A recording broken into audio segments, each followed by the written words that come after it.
So thank you for having us round today, David. Pleasure. So I'm Abby from Durham Wildlife Trust, Yeah.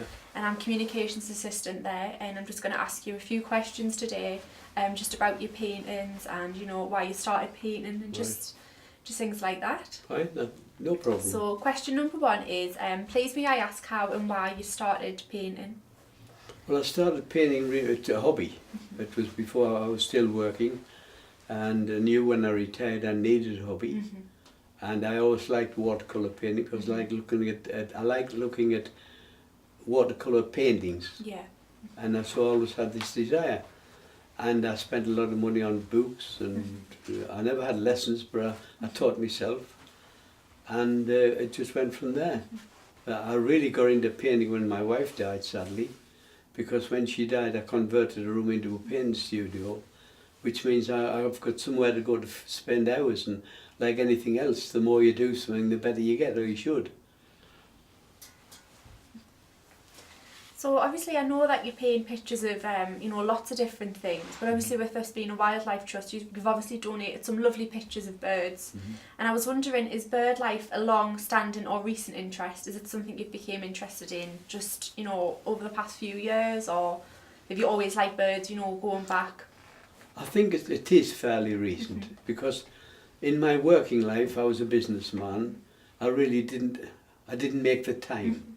Maybe that's it, my fault, I didn't make the time. But recently, certainly this last 10-15 years, as you get older, you're looking around the world in a different light. And yes, I enjoy bird life, I enjoy watching it. And by pure chance I decided to do a painting of a bird. I'd never done one in my life before, and I tried one. I was happy with the result and ended up doing the series. I think about 9 or 10, I'm not sure how many you must have said. And so that's how I got into painting birds. And I thoroughly enjoyed it and loved it. So obviously I've been looking at some of your paintings, and they have a particular style with a black background. I was just wondering, what medium do you use and how did you develop this style of painting? Well, it's watercolour. I only use watercolour. I've never tried oil or acrylic, it's pure watercolour. And using black is a no-no in watercolour. Normally you just never use black. But for some reason, when I did the birds, I thought they would stand out more with a really jet black. But it's very difficult to get a jet black finish with watercolour. You've got to have patience, and it took about 5 or 6 layers to get this complete black sheen finish. But I think it's been worthwhile, because I think it makes a better painting. No, I think they look fab as well. Thank you. So obviously I've been reading your book at work and things, and something that intrigues me after flicking through it is about your life is the Cameo Club.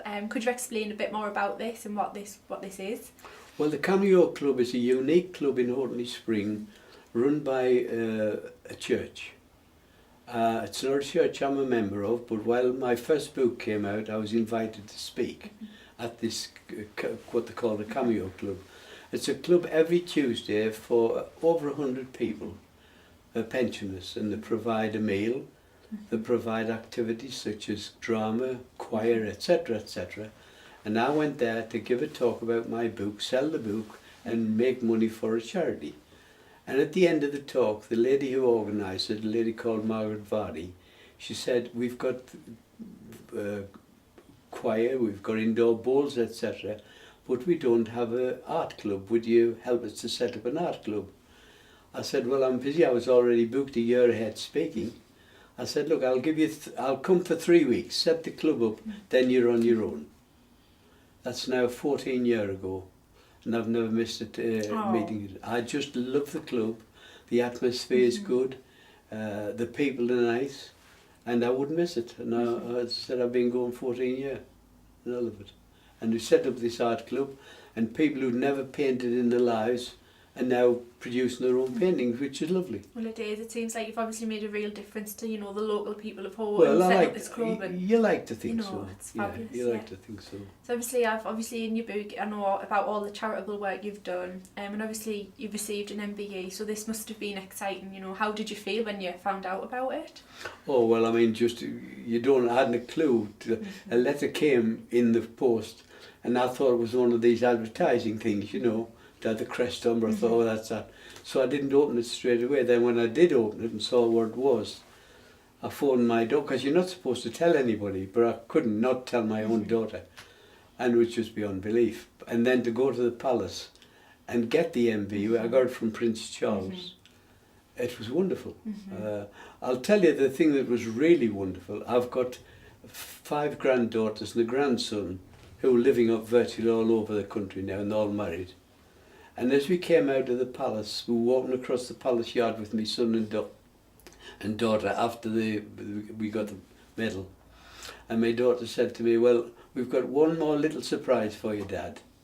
And we came out the palace gates, and standing outside with all my grandchildren lined up.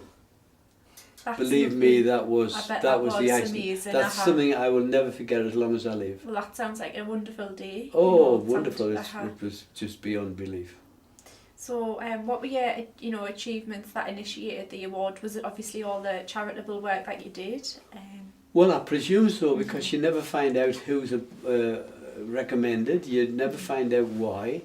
Back in they said it was for charitable work, and I'd raised over 100, by then I think 150,000 for different charities, and I can just assume that. In fact, I know that's what it was for, which was very nice.